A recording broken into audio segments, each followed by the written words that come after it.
but I pity the fool.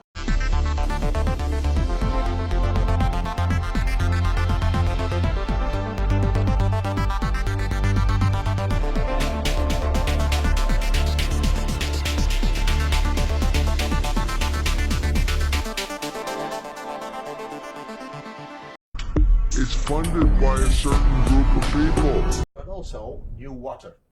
Now water, that was a major task. One of my tasks, water management.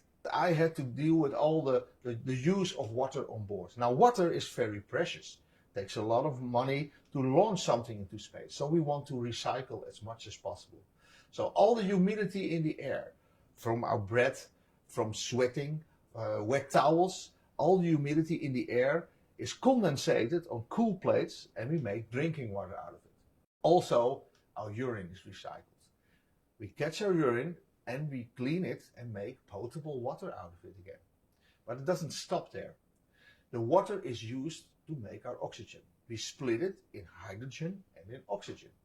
Now the hydrogen was going overboard in the past, but that's a bit of a waste because we take something else out of the air as well, what normally the trees and the algae do for us. Carbon dioxide.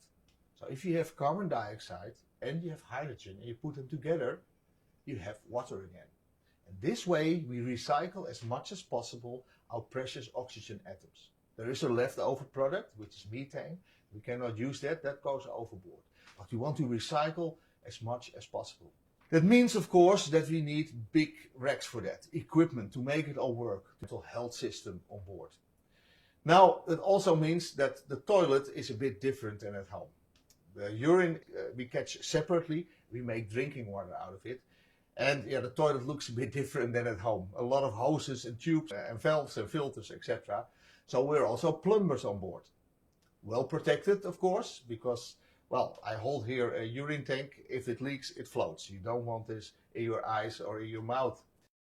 My colleague Don Perret, he invented a nice cup. You can put the water on your body. It doesn't fall down because there is no weight, so it sticks to your body and you get a film of water on your body. The equipment is well protected because it can also be droplets of sweat or coffee. But here you can see nicely how you can be really wet. You shouldn't get it in your nose because you can still drown in space in that sense. This is why we have these beautiful windows as well. The nicest place is the cupola. A European-built cupola with windows around you, and in the bottom from the outside it looks like this. We have protective covers against space debris, so if there's nobody there we close the covers. We call it Planet Earth, but maybe you should call it Planet Aqua or Planet Ocean. And it all started actually with Apollo 8. We know we live on a globe, but if you look outside, the Earth is flat and the air looks endless. Residues, there's more hormones getting into the water, but also antibiotics affecting the fish in the water. And for this reason, we should start removing medicine residue from the water. Planet Aqua or Planet Ocean. And it all started actually with Apollo 8. We know we live on a globe, but if you look outside, the Earth is flat and the air looks endless.